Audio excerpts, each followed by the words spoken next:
everybody.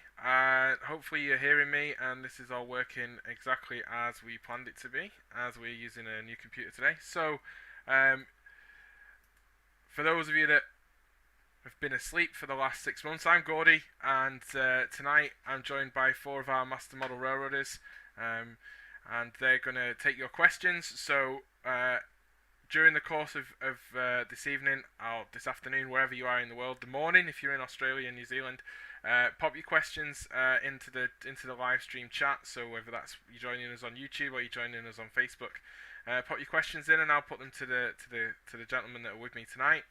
I'm gonna let them introduce themselves first, and then we'll go into a couple of the questions that were put to us earlier on. Before this event kicked off, but we definitely need some questions coming in from the audience. So we're looking for any question that you want. Bank account details and stuff like that is probably off not what we're looking for, but model railroading related questions are more than acceptable. Questions about the achievement program, particular questions, maybe something that you're currently working on or whatever, if that's a model railroading project or if it's something you're doing for the achievement program, then pop the questions into the chat. We've got some esteemed company here tonight who can definitely give you some good advice and answer those questions for you. So, that all having been said, I think that's introductions over. I am going to let the guys introduce themselves, and we'll kick off with Bruce. So, over to you, Bruce. Thank you, Gordy. Really good to be with everybody here. A little bit about myself. I joined the NMRA right around the turn of the century, or the turn of the millennium, whatever. Anyhow, about 2000. I had started a business called Litchfield Station, which was DCC retailer, and I ran that for about 9 years, and I sold it about a little over 10 years ago. Then I worked for Model Railroad Hobbyists doing DCC columns for a while. And in 2011, I said that I was going to work on my Master Model Railroader at a PSR convention in Flagstaff, Arizona. I'm in the Phoenix, Arizona area, by the way. And so one of the fellows said, well, I'll see you in the contest room. And I said, no, I don't think so. And I don't view model railroading as a competitive sport. I've judged a lot, but I have never entered a contest. And I got my model railroader my master model railroader without being without ever entering a contest. And I got number 574 in 2016. And since 2018, I have been the AP manager for the Arizona division of the PSR. So with that, John, you're up next, I guess. Hi, everyone. Glad to be here. Thanks for joining. My name's John Feraca. I live in Shirley, New York, which is on Long Island, and I'm Master Model Railroader number 643. Got that about a year ago, last July. I model HO scale, and I have a single-deck freelance layout called the Stone Canyon Railroad. I consider it to be 100% finished.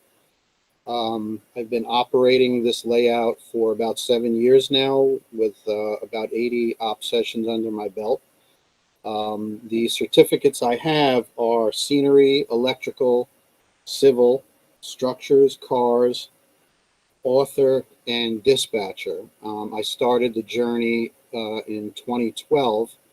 I belong to the Sunrise Trail Division here in New York. I'm the model contest chair for the division.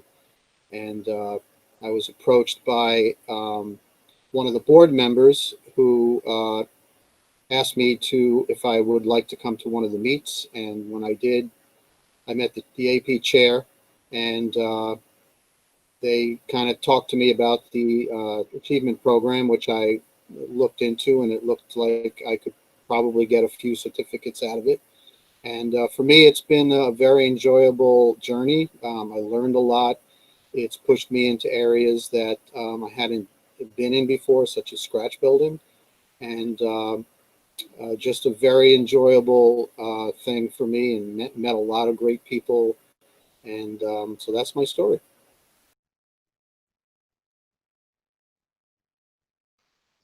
Okay, my name's Chuck Lind. I'm a master model railroader. I'm number 310. I've got all 11 certificates, so I'm an overachiever in that area, I guess. I've joined the NMRA in the 1970s. I model narrow gauge and standard gauge in O scale, and my interest is in Pacific Coast logging, normally the California Sierras Mountains area. And presently, I am president of the LSR Lone Star region. Thank you much, Pete. Hi, I'm Pete Leach. I live outside of Houston, Texas. I'm MMR number 649, so I'm kind of a newbie. I achieved that last December. It was a nice Christmas present. Thank you, Chuck. I'm also late to joining the NMRA. I joined the NMRA in 2016. So I basically, when I got into it, I started learning there's a lot more than just sitting in my old basement or my hobby room modeling. My certificates are cars, author, prototype, structures, scenery, civil, and electrical. I'm serve on the board at the Lone Star region as a director at large, and I'm a nomination chair as of this past, was it February or March or something like that, Chuck?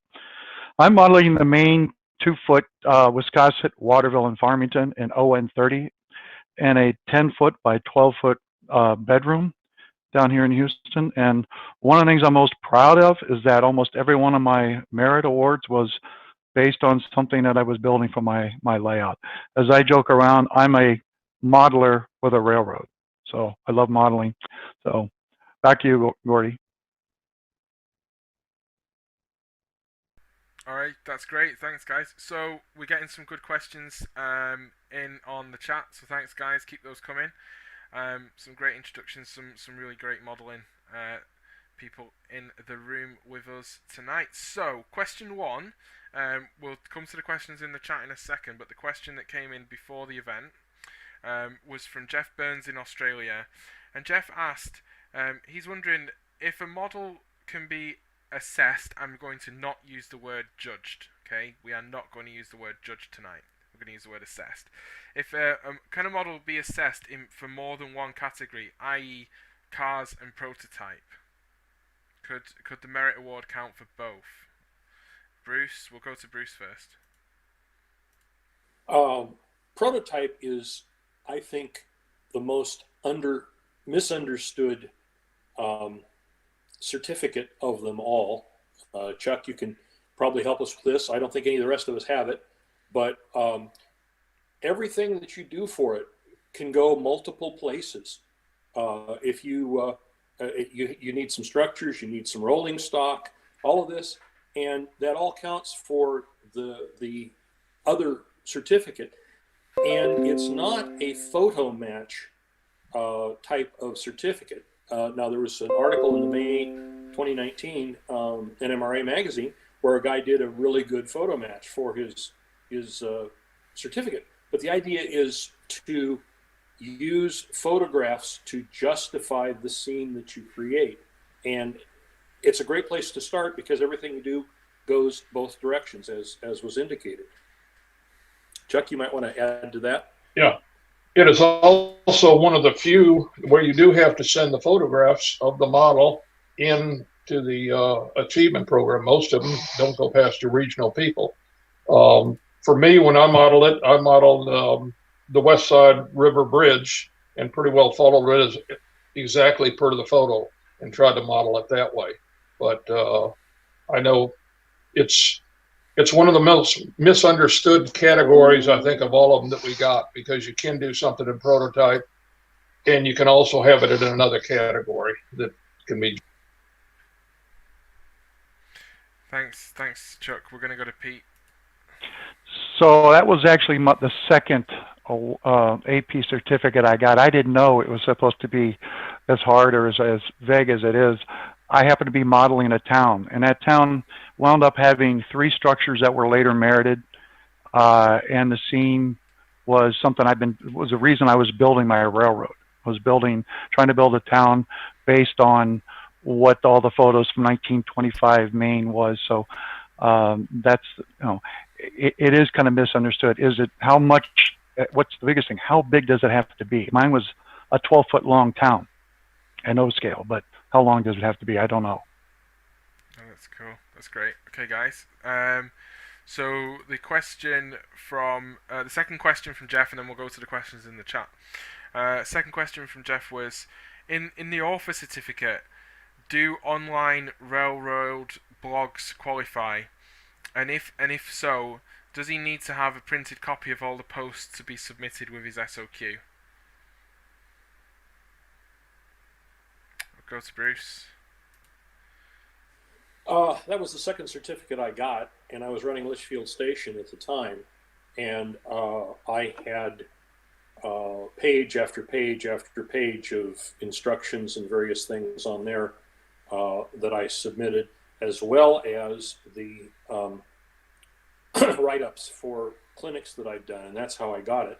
I think I submitted like 182 points worth or something, or there was a stack of stuff, but basically, for it to count, it has to be accessible to the general public. So if it's accessible to the general public, if you have a link to it, and it's on the web, and you have a link to it, it's there. Absolutely. And I think that the one thing I would say, because I'm doing quite a lot of my paperwork at the moment, is we're submitting all of our paperwork electronically nowadays. Especially if you're not in the United States and you're having to submit it to go over to the US for final sign off. Just current climate, posting things isn't acceptable. So there's not an issue as far as I can see if you're sending electronic documentation, Jeff, to just put links into the documentation, put all the links in a document with all your other evidence, and send it all across as supporting evidence with your SOQ. So that shouldn't be a problem. So, okay, cool. So we've got quite a few questions coming in the chat, and Jeff has just commented and said, "Thank you, gentlemen. That answers were very good. Answered his question very well." Okay, cool. So on the chat, first question from the chat is, what's the most important thing each of you learned during your journey to MMR? We'll go to John first. We're going to go to John, then we'll go to Chuck. The most important thing, that's a good question. I mean, for me, I'll answer it this way. The achievement program took me to areas that I never thought I would go to, such as scratch building. And, it really taught me the importance of getting it right. I'm kind of a stickler for, getting the things that I build as correct as I can prototypically and both in scale. So I guess that for me, that's the answer to that question. One of the biggest areas that I think in the achievement program is working together with others. I've learned more in this hobby from other people. Most people in this hobby are more than willing to share their experiences, their help, anything like that. I've got several people when I get stumped, I make a phone call and somebody's up here. And that's part of what I got out of the achievement program. I earned a good group of people that I have as a nucleus that when I got a problem I can't figure out, I call them. And I think that's the biggest part you're going to get out of working with the achievement. I've always been a scratch builder, so that wasn't a big thing, but getting and working with people became the big thing for me. Go to Pete. Yeah, I mean, when I looked at the certificate that I didn't start out for that. I was just modeling, and Chuck put the bite on me there to do some of this and submit paperwork. But it got me into some areas that I really took me out of my comfort zone. The third certificate I earned was author, and I'm a straight C writing student in high school. I mean, I think my teacher had a rubber stamp C on, and here I've had articles published in national magazines. I'm still writing for our club newsletter every month, an article, and that got me out of a comfort zone of just sitting in my training room and not talking to anybody. As Chuck said, met a lot of great people. I mean, and doing that. So it taught me to come out of that, even though got my number and got my little MMR thing. I'm still learning to reach out and use what I've learned to further my skills. Bruce? When I was first getting started, I had a couple of certificates, but I was getting into the cars and structures and the kinds of things that, quite honestly, scared me, because I was the guy, when I built a model plane in junior high school, you could always tell that I was the one that built it, because I had my fingerprints and glue on the outside of it. I just, that was not my thing. And so, and I was really quite concerned as to whether I could. I'm a graduate engineer, so the electrical stuff and that didn't bother me, but I wasn't sure I could do the qualitative stuff. And somebody told me that the biggest thing you'll learn in the process is how to fix your own mistakes. And I realized that, and I've seen some interesting things show up in that. In, like, one guy was building a nice structure, and he pointed out the fact that there was a woodpecker digging a hole into the side of this mine that he had built, because he drilled a hole where he didn't want it. So he put a woodpecker on it. If I can add that, Bruce, absolutely. I am the king of do-overs. Almost everything on my layout has been done twice. You can't just settle. I talked to a lot of these folks locally here who are working towards a program, and they finish, they think they're done. Really look at it. You need to give it a creative eye and go back and look at it. Model for yourself. If you really care, you'll wind up getting enough merit points to qualify. But you really have to be ready to do it over. All right, thanks, guys. We'll go to the next question, and we might just stick with you, Pete, for this. What first got you into the hobby? It was a strange thing. I was a plastic airplane builder when I was probably 11 or 12, and I gravitated to building plastic ships and spacecraft, and wound up modeling, scratch building ships, wooden ships. And I happened to be in a hobby shop in Indianapolis, Indiana one day, looking for some stuff I could use for my ships, and I stumbled across a used N-scale engine and a couple of cars, and I bought it and brought it to my apartment and put it on a board, and I wound up abandoning the ships and changing over to so I was an N-scaler up until 2012. So that was 1979 when I jumped into this. Cool. And we'll go to John. So I grew up in the 60s and 70s, and ever since I can remember, I was always building something. In the 60s, I was into models of the space race, Apollo missions and all that. And I was in the hobby store one day with my mom. I guess I was around 10.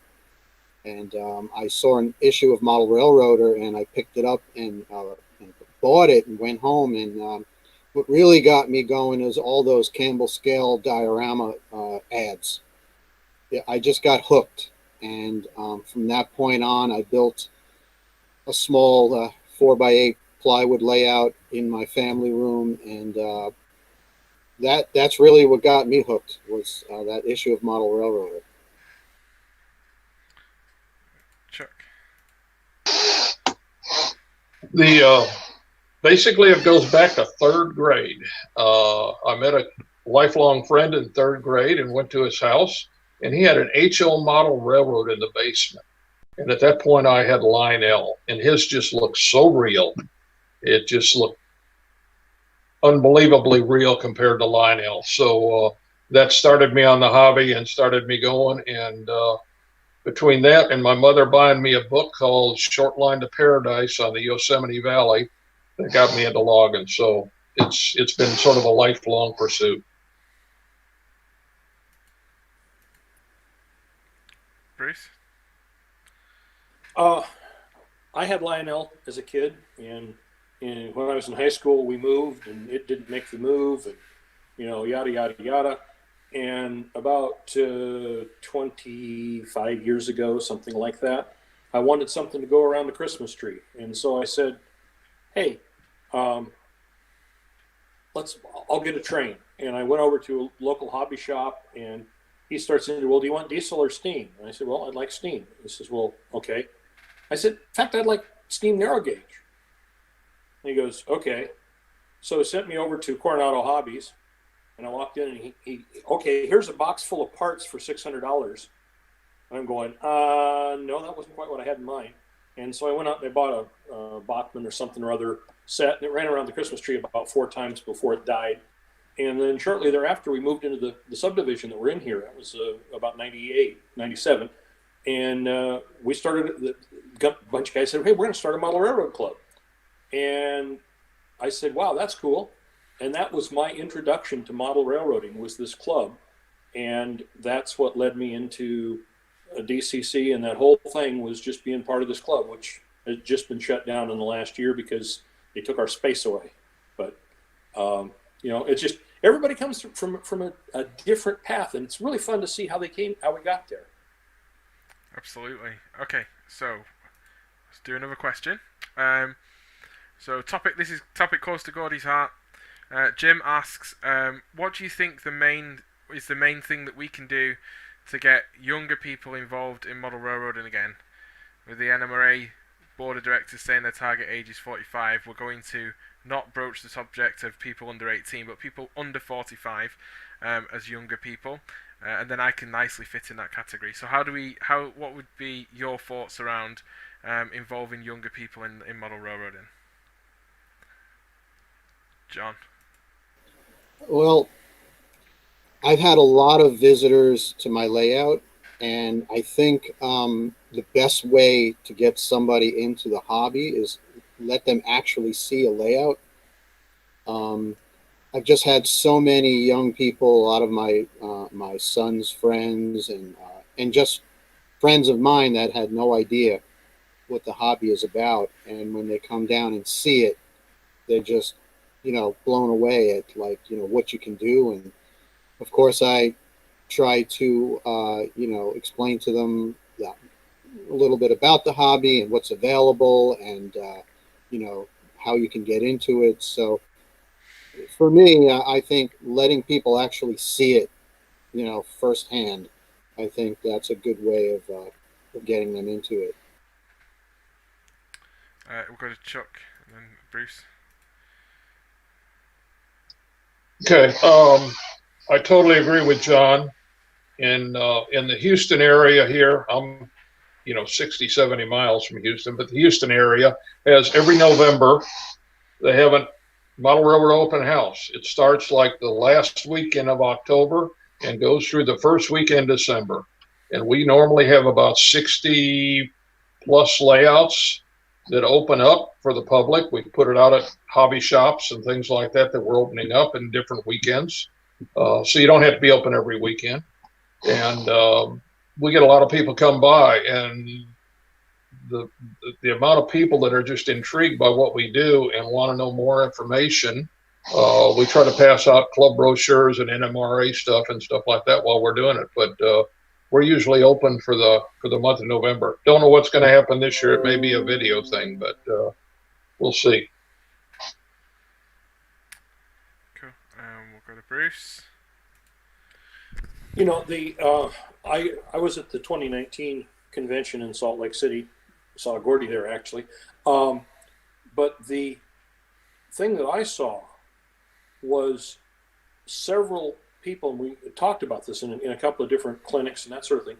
There were several people there where there was, like, I'll pick up one, was a mother and son situation where the son was autistic, and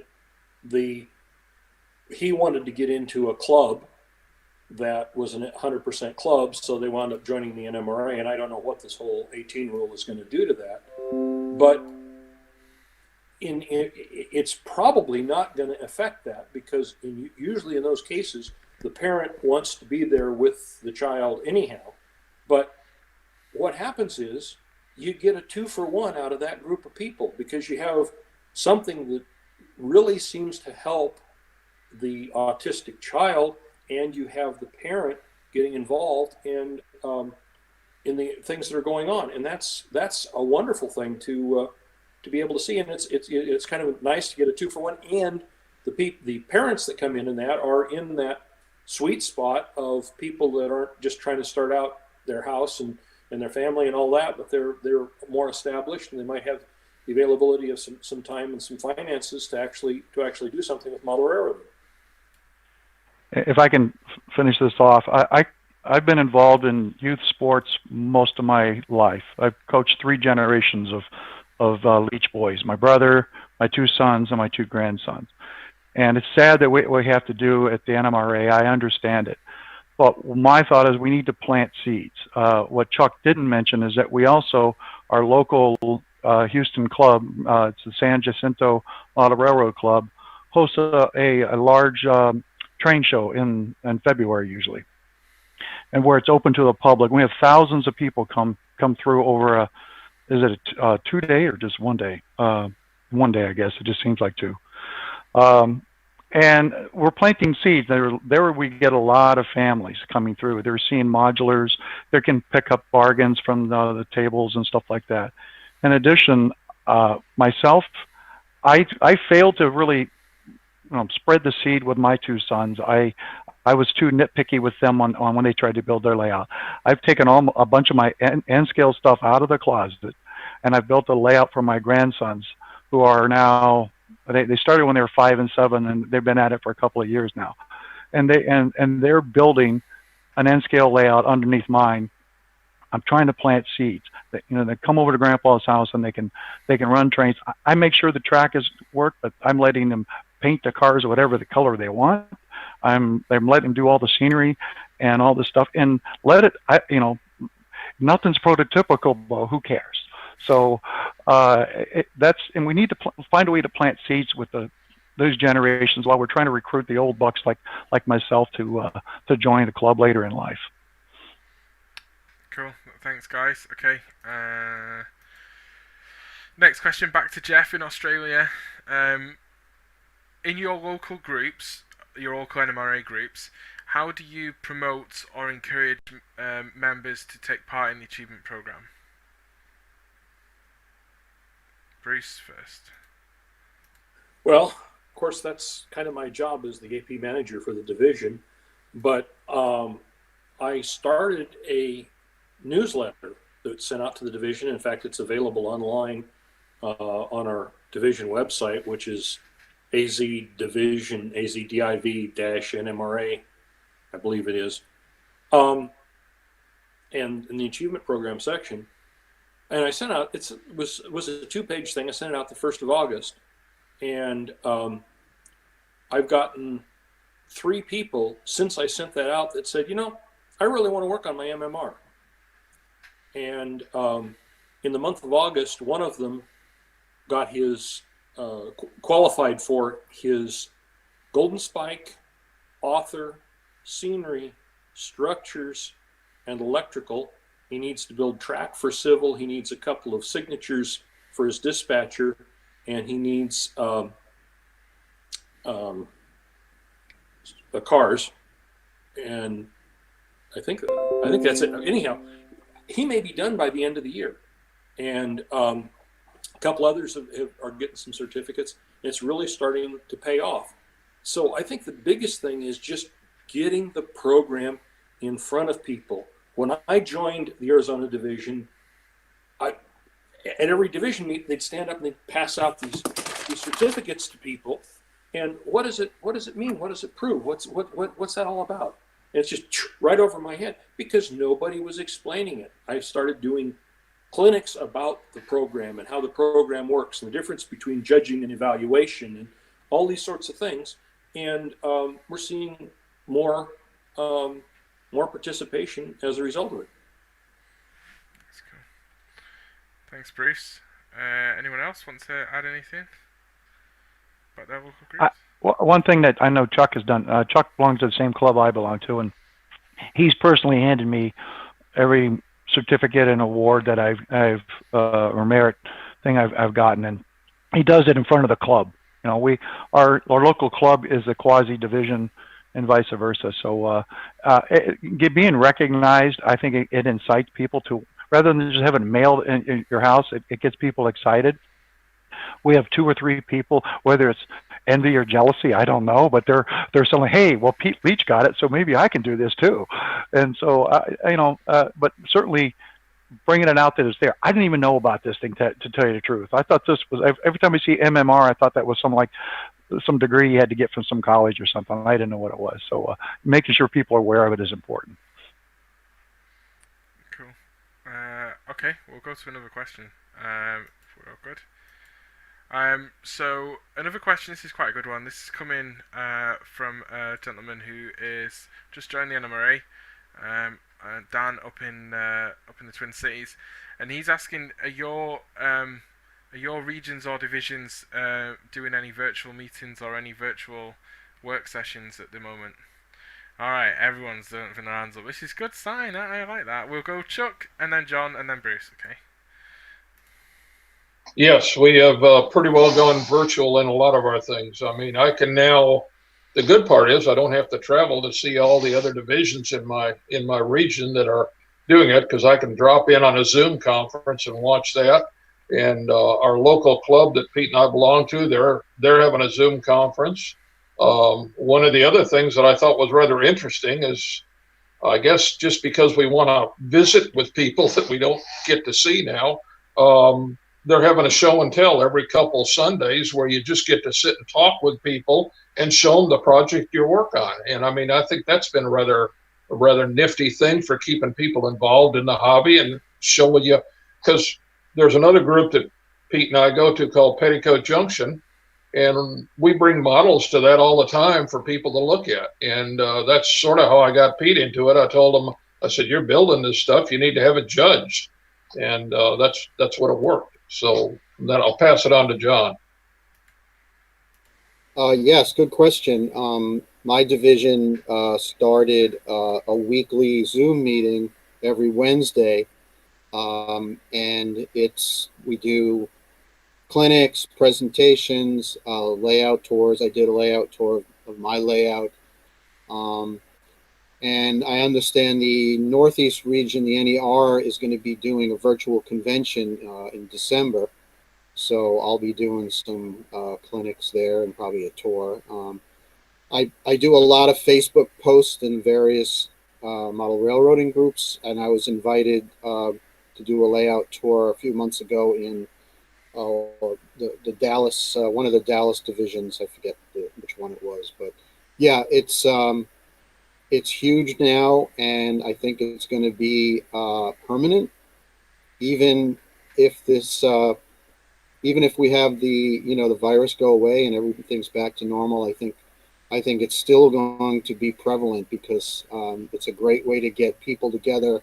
You don't have to travel, and you can just sit in your home and see a nice presentation or a layout. So I think it's here to stay.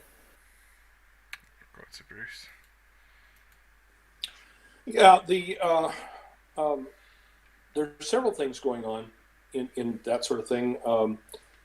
For example, the San Diego division is having a meet that was kind of impinging upon this today. I participated in the LSR Division 1 meet earlier this morning. So it works out. And the thing not to forget, and Gordy, you might throw a pitch in here for what's available on the NMRAX setup, because it's just working out. And it's just announced that here in the Arizona division, we're going to do a Zoom build program starting in a couple of weeks.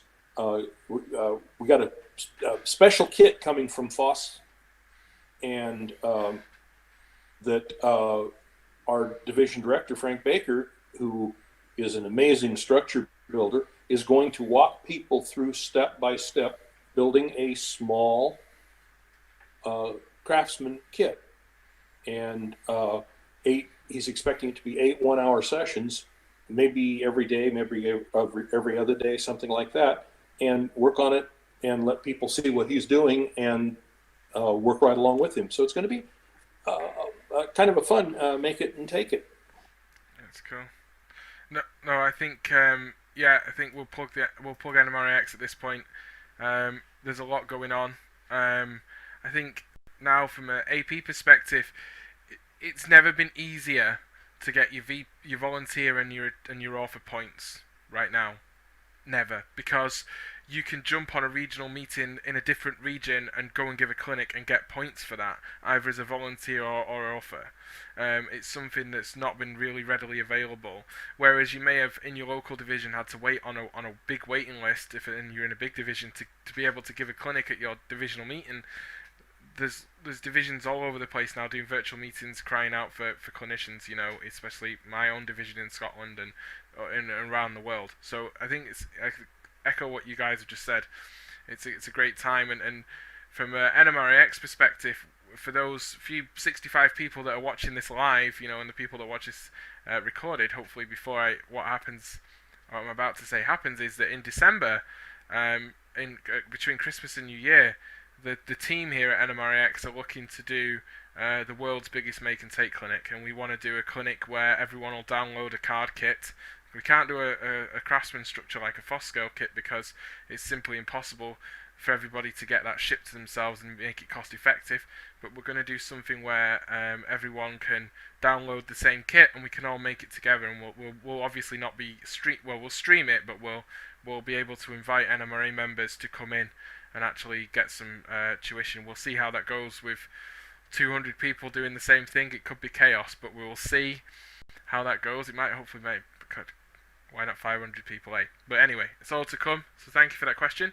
We'll go back to another question now from Brad, another Aussie. They beat us at the cricket, by the way. Terrible. So another question here is, how do we encourage the younger generation to start their journey to MMR? What would your recommended first steps be?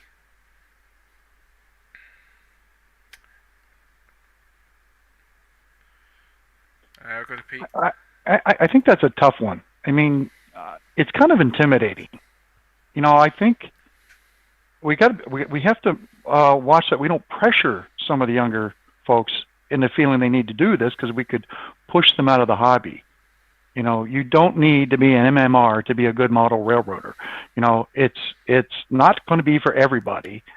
That's for sure. Otherwise, we would have thousands and tens of thousands of folks with certificates. But what we need to do is encourage them to be good modelers and be good model railroaders, and to learn the various skills that you can from a lot of these clinics.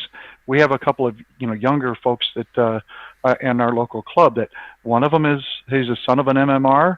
He's striving. School's getting in the way. The other one, I don't think he's really interested, but he's a really good modeler. He gives clinics. So, just keep him in the hobby, and then at some point, if it fits them, then we need to encourage them, softly, carefully. So, okay, thank those are you. my thoughts. Yeah, I totally agree. If you're new to the hobby, you need to get your feet wet and learn a lot about, what scenery and track laying and structure building. There's just bench work. There's so much to learn, and to try to pressure yourself to get this achievement, which for most of us, we've been in the hobby, a long time, and we've developed our skills. It's not a walk in the park. It takes some work and some good background to get these awards, certificates. So again, don't pressure yourself if you're new in the hobby. There's a lot to learn. I mean, there's so much out there, books, YouTube videos, these types of events where you can, learn the skills you need to get to where you want to go. We'll go to Bruce, and then we'll go to Chuck. The thing that I'll go back to what Pete said earlier. He's talking about the fact that he was a C writing student. Well, that's what MMR is all about, because the things that need to be evaluated have to earn 70% of the possible points. So that's kind of a C where I grew up, and that's really what it's all about. It's not about being that you have to be an A or an A plus student. It's that you can do C work, and you have to do a fair amount of it, but that you can do it, and you can, and if you do D work. All right, sorry guys, that was totally Gordy's fault. Hopefully, yeah, we should be back with where we need to be. Sorry, totally Gordy's fault. Okay.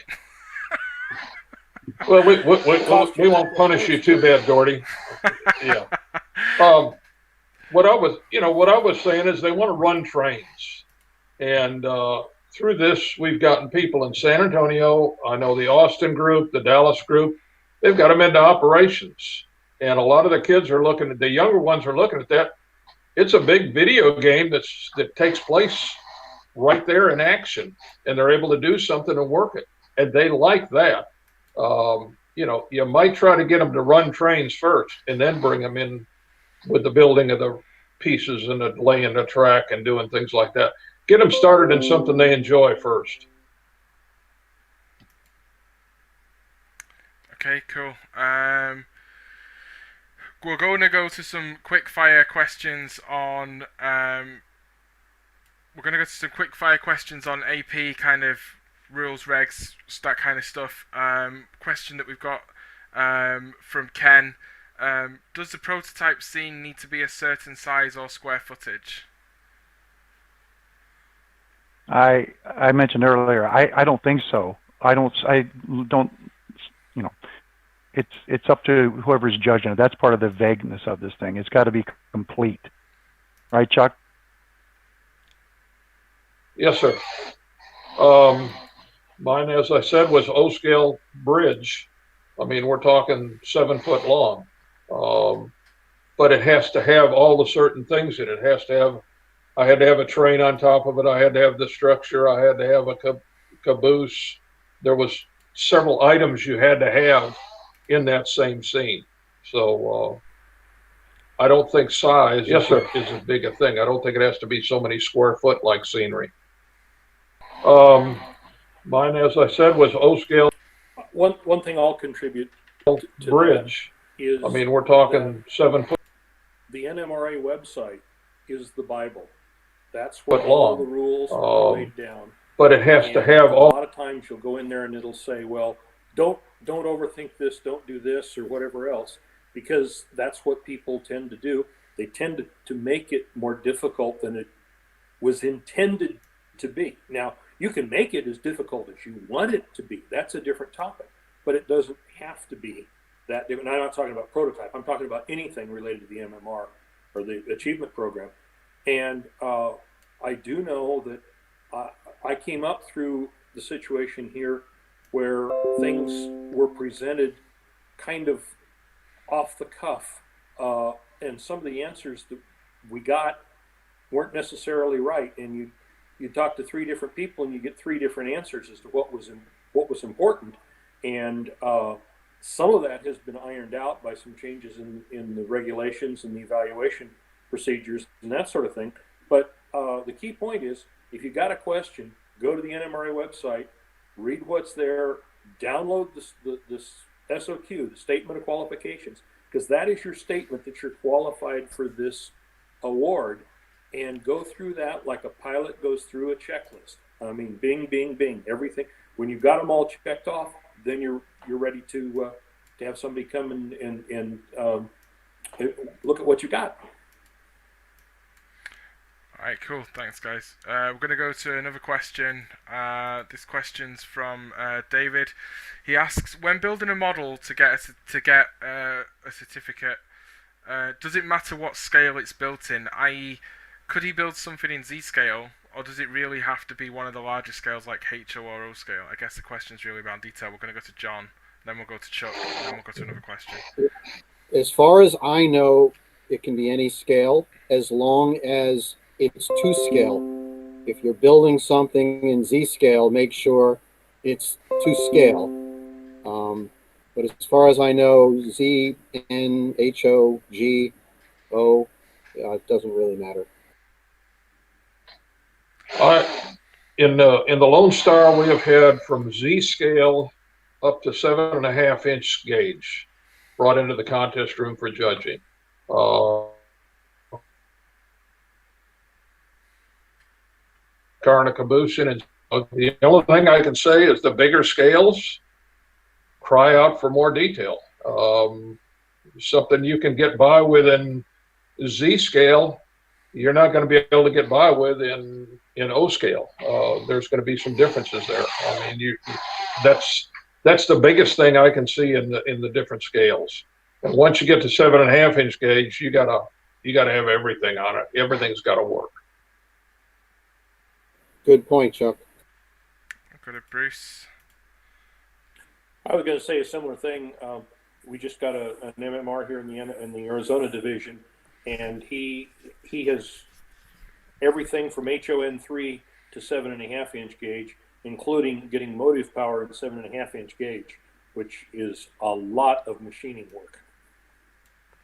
One thing to add, in your structures, for example, you could have structures of multiple scales. It doesn't all have to be HO or N. You could have a Z scale or up to 7.5 gauge, like Chuck said. And that holds true in cars as well, and I'm sure in maybe some of the other areas, even civil. You could have a turnout in one scale and another turnout in another scale. It doesn't really matter. All right, cool. We're gonna flip to another question, I think, just to get through some of these questions. So Jeremy's asking about merit assessment for merit award, and he's just starting out, and he's wondering around how merit assessments work, and did you receive, when you did your first merit, how did your first merit assessments go? Did you receive suggestions to improve if you didn't receive the merit on the model? Go to Chuck. One of the things I would advise is when you have a local convention, spend some time in the contest room. The fellows in the contest room are usually more than happy to share their, I don't want to call them tricks because they're not tricks, their techniques, their ideas and things like that. And work on your merit road. I mean, start working up. There was up in Dallas, they started people with a flat car. And then, okay, we got a flat car. Now we're going to add on to that flat car and keep building up. So you could start with one thing and then work your way up in the hobby as far as your merit. Get one thing done and get a merit on it, and then move to your next area. Down to Pete.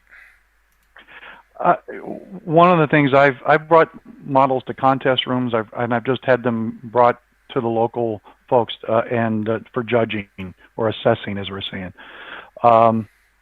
I think sometimes in the contest rooms it may get a little hectic and you don't always get all the feedback. So if you don't get feedback that you want, make sure you go back to the contest chair of that event to make sure that that they can get you some information, because there's nothing more frustrating than getting a score that you don't understand. You can't improve it. But generally, if you're taking it to, like Chuck and some other folks in our division have come out and done a lot of mine, and they've written down some things, some comments that are very helpful to make me a better model. Otherwise, you're just a C student with no chance to be an A, right?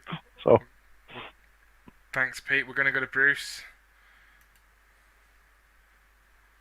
The thing is, and this is where I'm a big fan of evaluation as opposed to contest judging, because evaluation can be, and really in my mind should be, a dialogue between the modeler and the evaluation team as to what was being done, why it was being done, how it was being done, which also leads to moving forward to, okay, then if it were this way, it would earn more points. If you did this, here's what we see looking at it that you may not see because you built it. that would make it a better structure or a better car or whatever else you're looking for. Okay, we'll go to John. Yeah, just one last thing. You don't have to bring a model to a contest to have it assessed. There should be somebody in your division that's qualified to assess and score your model. In my division, there was at least 2 or 3 guys that did most of my assessment for merit. We'll go up to Bruce, and then we're going to move on to another question. Just a quick point. The division AP manager is the person who says who can and cannot evaluate within that division. Anybody who has a certificate in, say, structures is supposed to be able to evaluate in that division, and an NMR is supposed to be able to evaluate anything. Well, that's not necessarily the best use of some people, but those are the rules. But outside, if you're working outside of your division, you need the regional AP manager's approval to evaluate. Just some things to think of. Cool. We'll move on to another question. So there's quite a few. I'm going to do a question that I've had in on scenery, then we're going to go back to a quick assessment question, which is quite cool. And Frank has joined us. Frank Koch, who is the national AP manager, has joined us in the chat, and I know he's responding to some of your comments and he's answering some of the questions before I even get into them, but that's okay, because there's quite a lot of questions coming while you guys have been going, and I don't think we're going to get through all of them. But Phil asks, he's heard pros and cons about sifting dirt into wet paint for scenery. Has anyone ever come across that technique or got any tips and advice? John? Yeah, I use it a lot on my layout. I think it's a great way to build your base. I'm a big proponent of Dave Frary, his scenic techniques. And basically, for me, any surface that I'm going to consider terrain other than mountains, that's what I do. I put down a layer of latex paint and sift real dirt into it right away. And when it dries, you have a good base for adding, other scenery such as static grass and foam and things like that. Cool, thanks, John. Okay, so question that's come in, it's kind of tied into what we were just talking about, but I wanted to just step away from that topic and come back to it. We've not many at all face-to-face events taking place at the moment. What virtual or what options are available to people, virtually or otherwise, to have their models assessed that you're aware of? And there's a question further down here that I want to kill as well for Chuck or Pete. That I'm aware that the LSR is assessing a modeler in Mexico, and the question is, have either of you been involved in working with our member that's down in Mexico City? So we'll come to question 2 in a sec, but question 1, what things do you know that are available to members for assessment during this period of restrictions?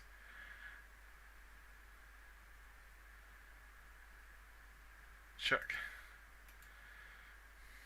At this, the biggest problem you've got in virtual, it's really hard to judge a model and to see the detail and to see, I've seen all kinds of cameras. I've seen all kinds of things. We had a fella trying to show something a few weeks ago with a camera.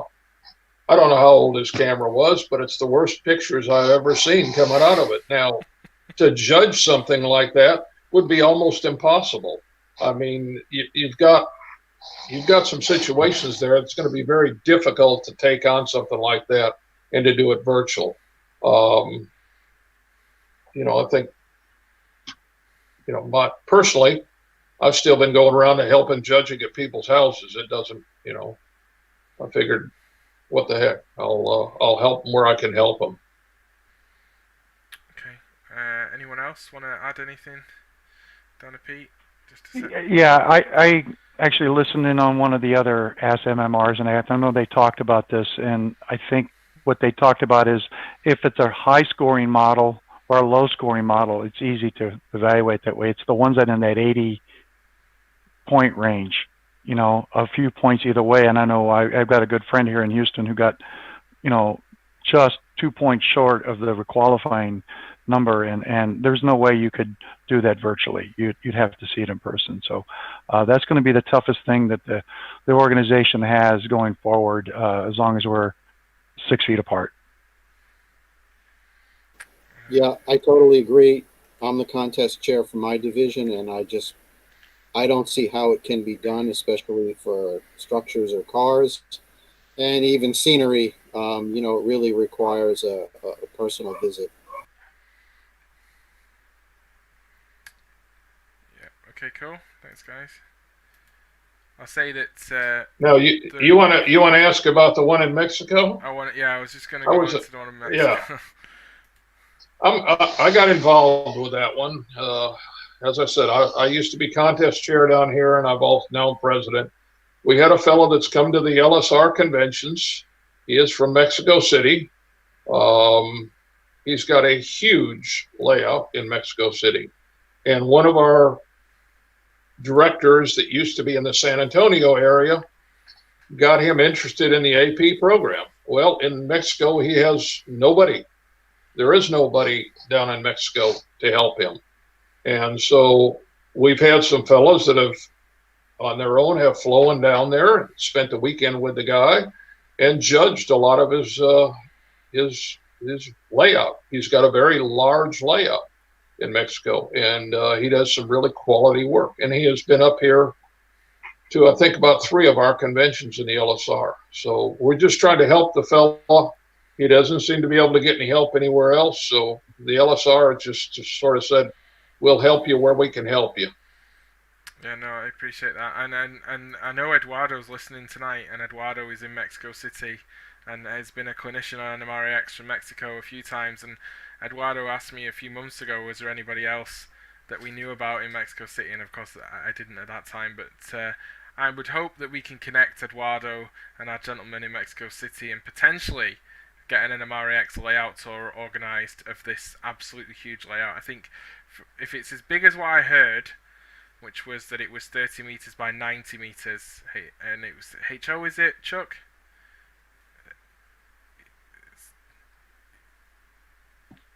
Sorry, it was HO. It's HO, yeah. So it's a fair size layout. That is huge. Even the Aussies right now are getting jealous of how big that layout is. So, and they've got loads of space and not many people, so they'll be getting jealous. So that just tells you all how big it is. Right. Question from Sweden. In Sweden, public shows modular model railroad is quite popular, like Fremo, I think is where we're going. It's very popular in Europe. It's very popular in Sweden. How do you see Fremo in your local areas across in the United States? Clubs and modular groups and stuff. John? We just have one or two groups that come to our conventions who have. I'm not sure if it's Fremo, you know, to the T, but they are modular. But I don't really see that much of it in the New York area.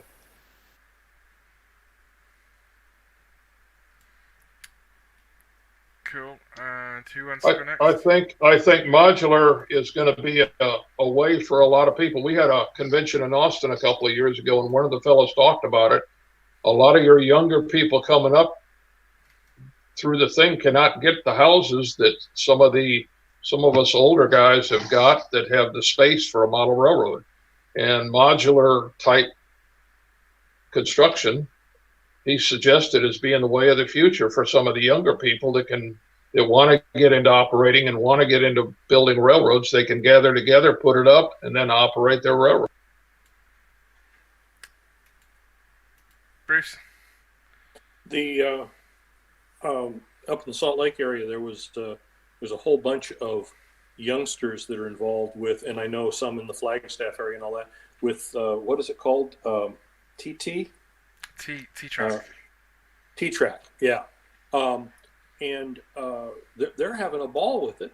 And what does it do? It gets them building a little. It's part of the question we asked before about how do we get people involved. It gets them into building some stuff, being creative, and coming up with something that they can get together with a half a dozen of their friends and, just as you said, run trains and have fun with that. Cool. Okay, cool. Good. We'll move on to another question.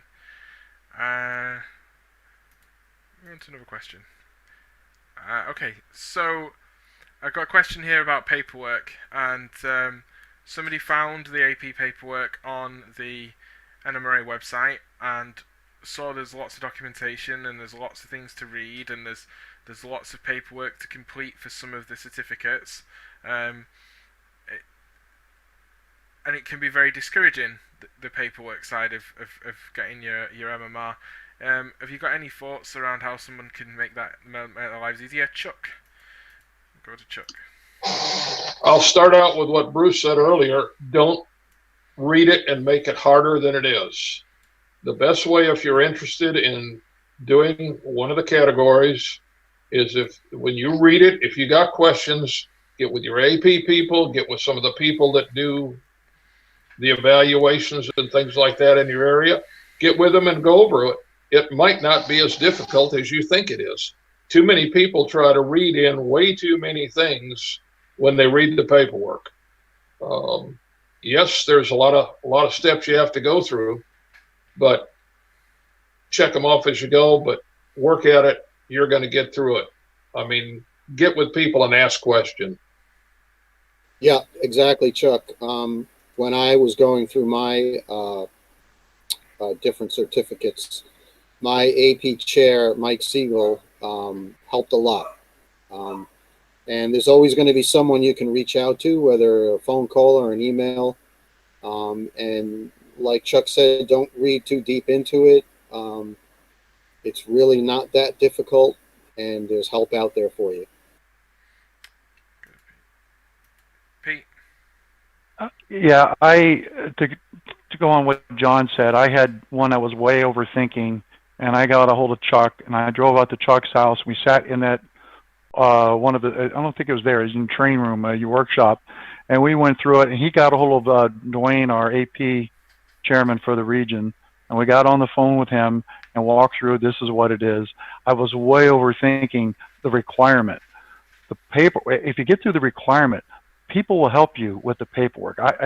I'm discouraged when we have 3 or 4 modelers in our club and our division who don't want to do the paperwork. They've done all the hard stuff. The paperwork is just paperwork. So, we've actually, I think Division 8 has even had bring your paperwork to the clinic and we'll help you fill it out type of thing. So that's how we can help people get beyond that. They get roadblock or a mind block on it. So. Yeah, go on, Bruce. In the PSR, we've actually done clinics at our regional conventions where we brought in containers full of all the paperwork. People showed up and we sat down and we've had 4 or 5 not merit awards, but 4 or 5 certificates get signed off in those clinics just because of what's there. And there are some places where you have to generate a drawing or something like that. But as far as the actual paperwork that says, here's what's going on, the only thing that the modeler absolutely has to do is sign a signature on the bottom of the SOQ. He can have help with all the rest of it. All right, thanks, guys. We're gonna move on. Frank has specifically asked me a question, which gives me an opportunity to give you guys a breather for a second, whilst I have a shameless marketing plug. Okay, so Frank's asked for the online clinic that we're planning in December. What about using one of the Clever Models cardstock downloadable kits? That's exactly what we're planning to use, Frank. And they are an NMRA partner. people are not aware of this, the NMRA has a partnership scheme with over 45 manufacturers and vendors, and they offer member discounts through discount codes through their websites. And it's an easy way, simple way. From one order, you can recoup the value of your membership, especially if you're in the United States. Most of these are located in the United States, but we also have U-Gears out in Ukraine, and a few people that are in the UK that ship also through Wolfers network in the US as well. So great stuff, great material. All the stuff there has been tried and tested by our master model railroaders at the NMRA. So it all comes highly recommended. So go on our website nmra.org, look for search a partnership program. It's easier than telling you where the menus are. If you're a member of the NMRA, log in on the go to partnership program as part of member benefits in the members home area, and you should see all the discount codes as you look through all the stuff that's there, and it's some great stuff. So there's a shameless plug for that, and we'll move back into some questions. We're just at the point, I'm in the point in the feed where I screwed it up. Yes, I screwed it up. Yes, this is me on my own doing this tonight. No, it's not because the team decided that they wanted to put me through any pain.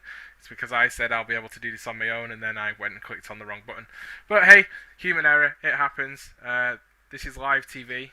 At least it's midnight in Orkney at the moment, so Annabelle, my daughter, shouldn't come barging in the room, but we'll see. Okay, so lots of positive and negative stuff about digital. That's the way it goes. Ralph Renzetti asks, does selective compression count if you're doing a prototype model? So if you were going to do a prototype model and say you had a HO scale structure in the foreground and you had a TT or an N scale structure in the background to get the depth of scene based on your photographs, is that going to count towards the award, or does everything need to be in the same scale? Go to Pete. I've got an HO model of a truck in a force. What he's talking about is force perspective. Yeah. I use force perspective in 3 major parts of my ON30 layout, and I even have an N scale buildings in one corner. But if you're talking about getting a structure, assessed for building or whatever, and you can make a drawing. I've done that. I've selectively compressed something so to fit on my layout, and I made a drawing of what I changed, and you're judged on your conformity to what you said it is, which is the drawing I presented. So there's 2 different things there. I think they're talking about. Yeah, I confused that there. It's my fault again. Okay. It's 10 past midnight. It's late. It's late. It's always late. All right, cool. We'll move on to. If this thing would just work, we'll move on to another question. Question. Lots of thank yous. Lots of thank yous. Eduardo, we mentioned whereabouts in that. So, T-track, paperwork. Okay, cool. So, where's my next question? So a question about assessments. If something, what should somebody do if they think that their model's going to fall short of a merit award? Should they put it in for assessment to get the feedback, or should they not waste the assessor's time? What should they do? Go to John Benchuk. Yeah, absolutely. Bring it in for assessment, because that's what the person who's assessing it, his job is to show them, not necessarily criticize, but show them what you can do better with it. I've had many models I've judged that didn't make merit, and a month or 2 later, the same model would come back and would make merit because of the constructive criticism that I gave. So yeah, definitely bring it in. Don't hold back. I'll agree with John on that all the way, because we try to get them in the LSR. We bring them in. We have a good group of people that sit in the contest room. It's our place to rest and sit there and talk to modelers. And a lot of people will come in and ask about their model, and you can sit down and give them a little constructive ideas on do this, you can get some points. Do this, you can get a few more points. So don't be afraid to bring it in. You're not wasting anybody's time by bringing it in.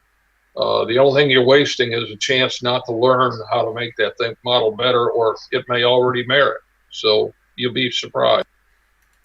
Bruce? Carrying on with what Chuck just said,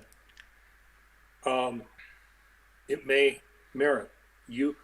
I had several things that I built. I looked at them and I said, For example, I built a couple of ON30 flat cars that I figured, 90, 92 points maybe, something like that. And the evaluation came out at 114. So, it's really easy to sit there and say, gee, this isn't very good. And then you give it to a group of people and they look at it and say, wow, this is great. And, you can sit there and say, well, maybe I didn't want it to be this way, but it is this way. And that's fine. That's, it's easy to be too critical on yourself. I mean, for the four of us here, I know the hardest thing for me was getting my first model assessed. I literally brought it to a contest room and set it down and walked away. I didn't want anybody to know that I brought it. I was almost embarrassed by it. I was ashamed in even bringing it. But it's that first time you're stepping out of the shadows. So you're not wasting anybody's time. Do it. Get it out there, and then you'll get the ball rolling. You'll feel better about yourself. If it does merit, if it doesn't, go back and fix it, as John says. So you're not wasting people's time. Okay, so I have a question for you guys that's related to that. So we have a kind of pre-achievement program, beginner's achievement program certificate called the Golden Spike, where people can go in. You don't need to merit. You just need to get familiar with assessing your stuff. It was a great initiative, helped in part by a British Region member, Steve Park, who's an honorary life member of the NMRA now. And he helped push this forward, where you take some of your models and you display them. You don't have to merit on them, but you could. But it's an opportunity to get familiar, to bringing something into the room and showing what you've done and getting feedback. What's your guys' views on the Golden Spike, Bruce? I'm particularly, persnaggled about that, if you will. I don't have one because I didn't learn about it until after I had my MMR. And so I'm really glad that we're bringing it up, because that should be the starting point. And in fact, you don't even have to bring it to an evaluation or into anything. You can bring another NMRA member over to your layout, go down and check off the things that are there, and they sign it off and send it into your regional AP manager. You don't have to have a big team evaluation or anything else. It's just another member says, yes, you did this.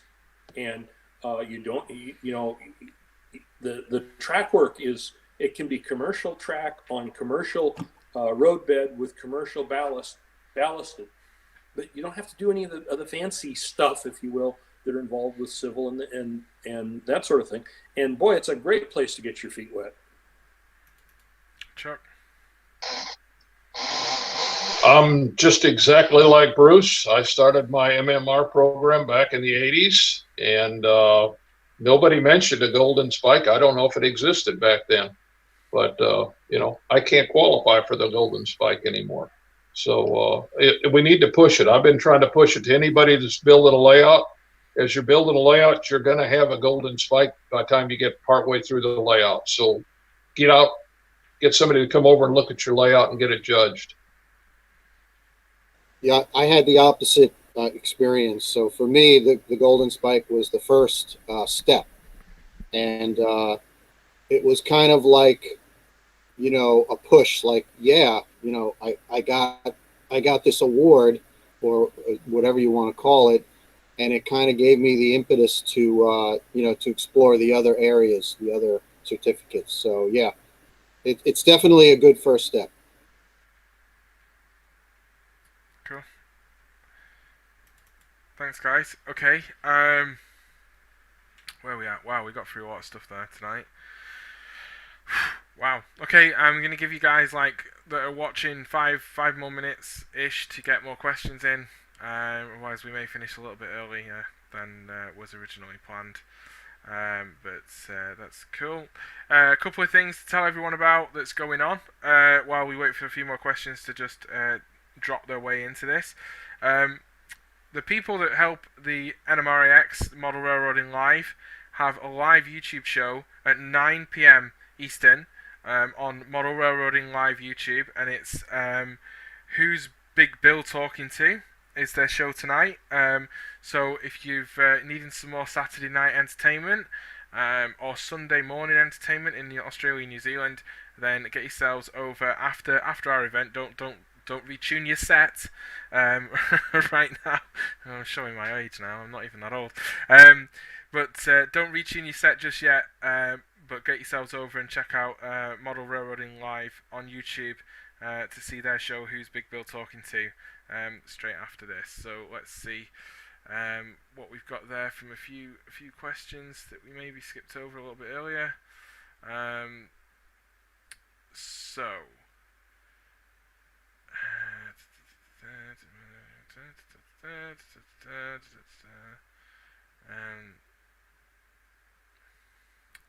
Engagement with members. This is more of a general question of opinion piece question. I skipped over it because it was an opinion piece question, but we'll come to it now.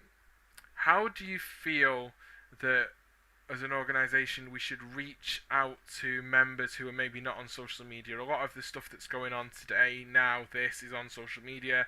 How in your regions do you reach out? So the person who's asked this question has said that their division recently did a survey electronically, and only 40% of the membership even opened the survey. I guess they did it by email. And their regional newsletter, is only open by 50% of members. So where we're doing AP and stuff outside of division meetings, what do you guys do to promote AP? I know we mentioned something earlier in the chat, but what do you guys do in your division or region to promote AP outside of meetings? John? Well, yeah, mainly email for my division. In my division, there's quite a few of the population are the older guys. And it's even with our Zoom presentations we have every Wednesday. It's kind of hard to get some of those guys in. I think they're a little intimidated. We try to help them and say, a Zoom thing is almost essentially one click. You click on the invitation and it takes you right through. But email, I think we've even done some mailings to some of the members, but we also do a quarterly newsletter called the Cannonball. That used to get mailed out a hard copy, but now it's strictly a electronic copy through email. So unfortunately, there's not a whole lot of good ways of getting through to people. I think email is probably the best way, and that's what we do. I guess it's got to be, John, that it's reliant on members themselves to make sure their information is updated if they change their email address or their mailing address or telephone number, that they actually tell their local region or division. Otherwise, all of a sudden, the flow of information will be cut off and nobody will know. Okay, cool. We're gonna flip to some actually some questions from the audience. One here from Mark. Mark asks if he works collaboratively on a complex project. In this case, it's electronic. Bruce's ears are pricking up right now that this is an electronic project. But if he's working on a complex project that could lead to a merit award, collaboratively with him and another member, could that still count? How would you advise him to go around, him and his other NMRA member, to go around getting that assessed? That's covered in the they talk about it on like a husband and wife team, which is the usual thing. And for example, if you're looking at scenery and you're looking at 32 square feet of scenery in HO scale, if a couple builds 64 square feet of scenery in HO scale, and they each certify that they did half the work, then that counts. So to me, I would divide up an electrical project the same way. If you need to build something that's this big to qualify, and two people build something that's this big and they each did half of it, it should qualify. Chuck. Okay. When I was getting my author, part of that was a collaboration. Well, myself and another modeler were writing on a museum over in Louisiana that's in a logging museum. And I did the writing, got points for writing. He did photographs, got points for photographs. As long as it's something you can easily divide up on who did what, you're okay. When you're doing electronics, as long as you can divide it up that I did this part that qualifies, I think you'll be okay. You got to be able to take it and divide that piece up. It's not quite as easy as scenery where you just got, I did this half and he did that half. It may be a little bit more difficult with electronics. Cool, thanks, Chuck.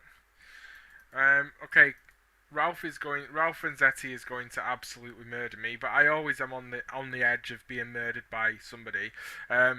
Ralph wants me to ask his question again and ask it very specifically. He means this is around taking a prototype model, making that prototype model smaller than it would be if it was exactly to scale, so that it will fit in the scene, the actual building. So taking a building and making it 75% smaller, would that be able to be entered for the prototype certificate? We're going to go to Chuck, and then we'll go to Pete.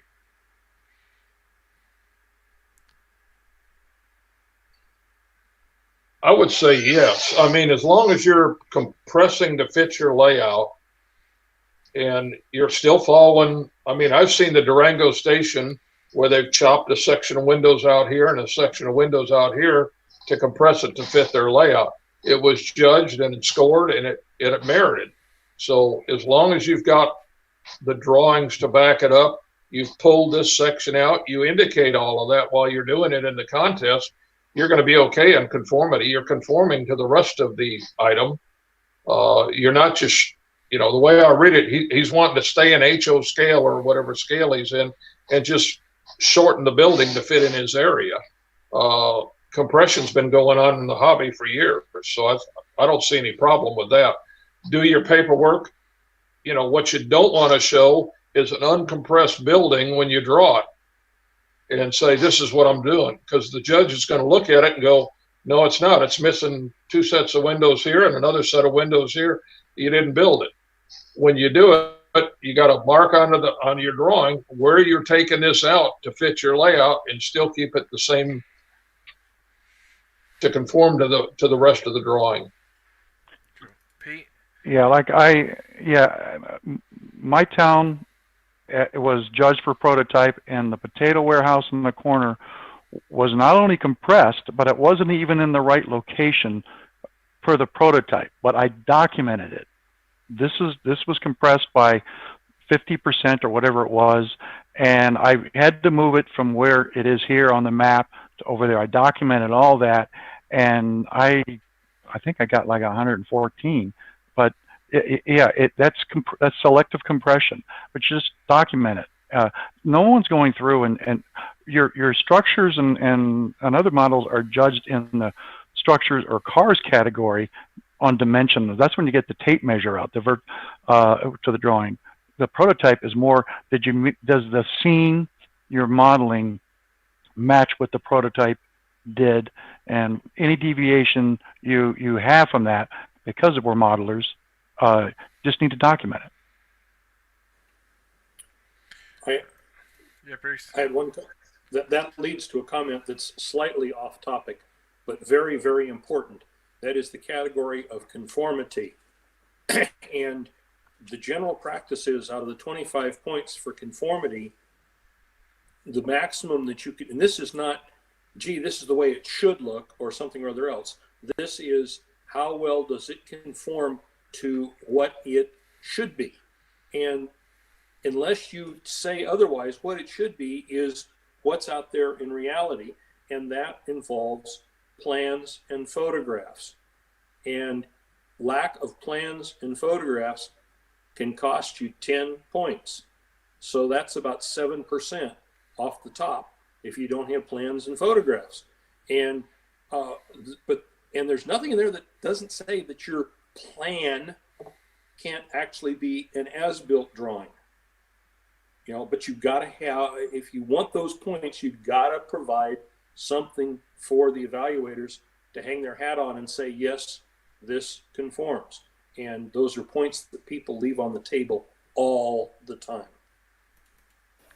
John? So to clarify, I think the main part of the question was, can you compress a building out of scale and still qualify? And I think the answer is yes.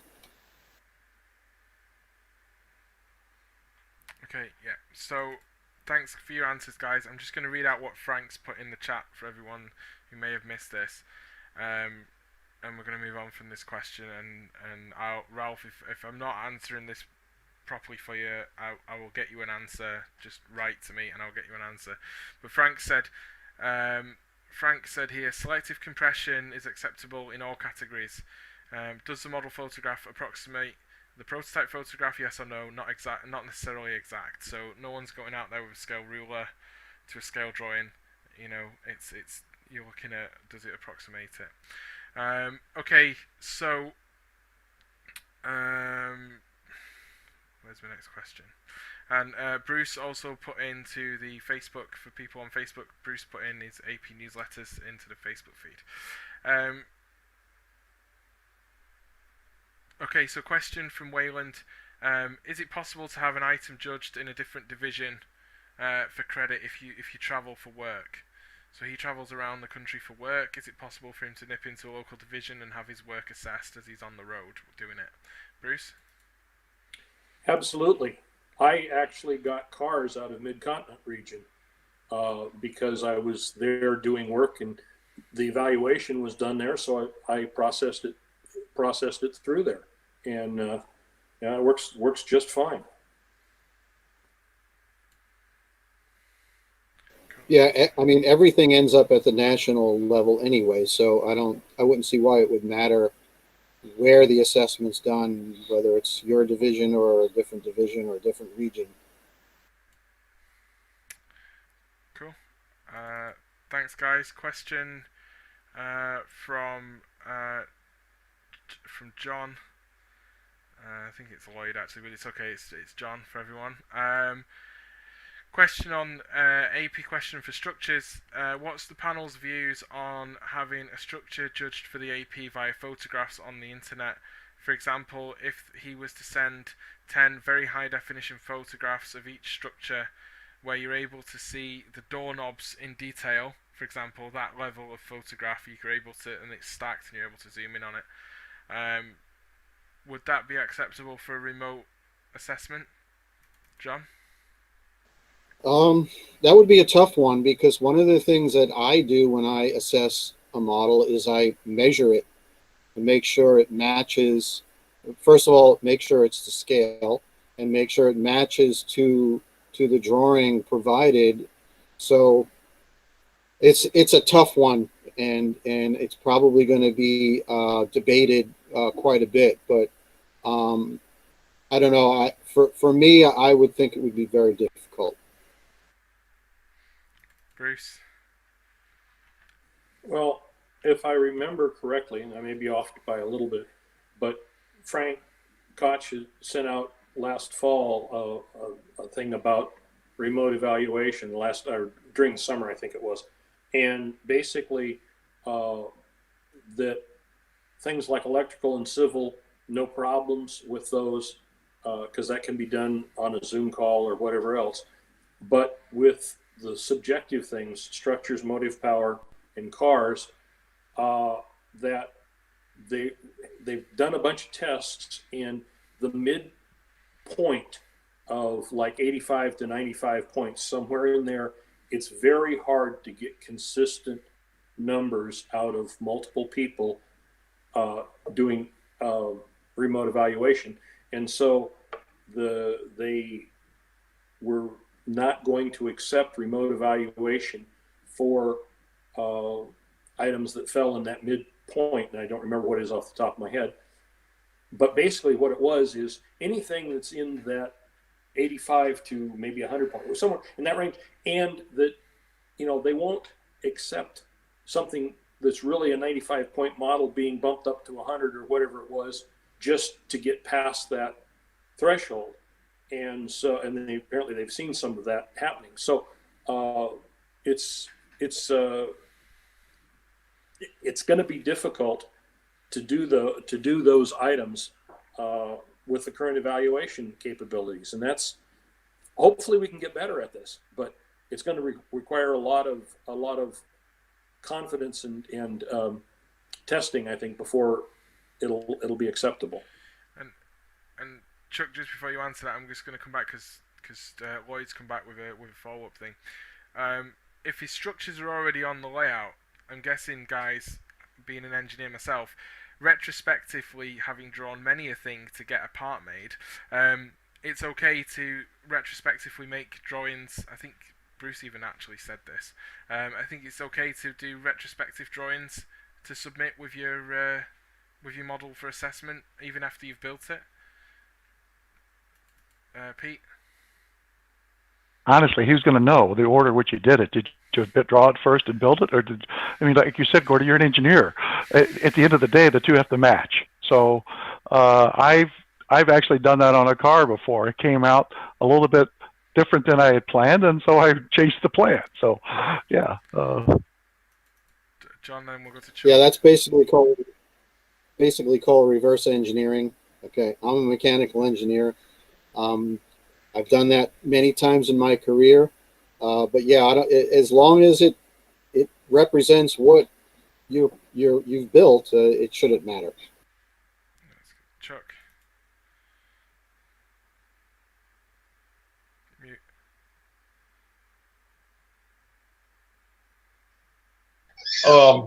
Yeah, I mean, I'm with Pete. Did you draw it first or did you build it first? I'm really bad on this. I usually start building something with no plans. I very seldom have plans. I'm usually the guy that's trying to draw up my sketch and put my things on it at the later time before I take it to the contest room. So I would say not a problem. Thanks, Chuck. All right, so question from, or actually just a comment there from somebody in the chat, that there are videos on the NMRA website, nmra.org, in the members area. So if you join the NMRA, you can get into the members area, and there are videos there that talk through the assessment process, filling in the paperwork, and give you tips and tricks and stuff on all this kind of stuff, so you can go and watch them. They're very useful. Okay, question from Mike Slater. He says he has a scene that he's building that is for prototype. However, there's a bridge on there, and there are no known plans for the bridge in existence. The bridge has been gone since the 1960s, but he does have photographs. So how could he make a scale model of that bridge from the photographs? Bruce? It's very easy to, well, depending upon the angles and all that, it can be very easy to sit down with a ruler and the photograph and something that you know the size of, and it may not be accurate to the inch kind of drawing, but make a drawing of what the bridge is, and say, okay, I assumed that this is what that bridge was coming off the photograph, and I built this. Pete? Like I said, I did a similar thing on a coal shed for my prototype in my engine yard. All I had was a photograph. There were no drawings, and I made my own drawing so I could build it, because I'm anal. Unlike John, I don't like to reverse engineer. I like to draw it and then build it. So when it got evaluated, they're not evaluating against the prototype drawing. They're evaluating against the prototype photographs that I provided, and it looked like the photograph. So it was scored fine. Cool. I think we've actually got to the bottom of the questions a little bit earlier than we were planned to do. So I think we're kind of nearly there, guys. I think that's us. I think that's all the questions in. So thank you very much to our panel this evening, this afternoon, this morning, wherever you are in the world. And as Jeff in Australia pointed out, it's great to be able to enjoy such an international hobby at the moment. I really appreciate you guys taking part today, and I really appreciate everybody from around the world actually coming in to ask questions. There are people that, without this, I don't think these guys would have the opportunity to come and ask questions of Chuck and Pete in Texas, John somewhere in New England, and New York, but they probably wave Patriots flags in that part of New York. I don't know, maybe not. And we have Bruce there in Arizona. So thank you very much, guys, for joining our panel. Hopefully we'll get you back on at a future Ask the MMR. And thank you, Gordy. Wrap it up. No, thank you, guys. Thank you, Gordy. Thank you for putting this together. Oh, you're welcome. All right, everyone. So, NMREX is back on September the 26th, 2020, with another 12-hour event, and it's going to run from 11 a.m. Eastern to 11 p.m. Eastern, 10 a.m. Central to 10 p.m. Central. People, you can work out your own local time zones. There is a video on YouTube available if you Google time zones, explain to me time zones. There's a nice YouTube video that talks about the fact that the Earth is a round sphere and it moves around the sun and all that kind of great stuff. So you can go and work out your own local time zone. I apologise for anyone if there was any confusions here with time zones. For this event, Facebook can't work out time zones, but we kind of managed to fix it in the end. But anyway, thank you, everybody. We'll transition this across, and we'll kill the stream in the next couple of minutes. So thank you, everyone. Keep watching.